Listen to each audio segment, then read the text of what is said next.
నమస్తే సార్, సిద్ధ agritech employee sir. నేను ఈరాడ్ కొట్టిన తర్వాత ఎట్లుందో రైతు ద్వారా తెలుసుకుందాం సార్. మంచిగా సైడ్ బ్రాంచెస్ వచ్చినాయి సార్. రాంపురం తండా సార్. సార్ నమస్తే సార్. నమస్తే. మీ పేరు సార్? భానత్ కోటేష్. భానత్ కోటేష్. ఏ ఊరు సార్ మీది? రాంపురం తండా. ఏ మండలం సార్? మోతే. మోతే మండలమా సార్? ఏం మందు కొట్టారు సార్ మీరు? ఈరాడ్. సిద్ధ అగ్రిటెక్ వారి ఈరాడ్ మందు కొట్టారు సార్.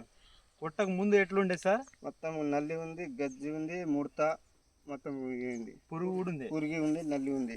ఇప్పుడు ఎట్లా అనిపించింది సార్? మొత్తం సాపుగా ఉంది, నల్లి పోయింది, పురుగు లేదు, ముడత లేదు, బ్రాంచెస్ వచ్చినాయి. మంచిగా మంచిగానే ఉంది. గ్రోతింగ్ కూడా మంచిగా వచ్చింది. గ్రోతింగ్ కూడా సన్న గ్రోతింగ్ సార్. పురుగు మొత్తం కంట్రోల్ అయ్యి మంచిగా సన్న గ్రోతింగ్ రావడం జరిగింది. ఇంతకు ముందు గజ్జి ముడుతుండే, గజ్జి ముడత, నల్లి కూడా ఉంది, నల్లి ఫుల్. Okay okay sir.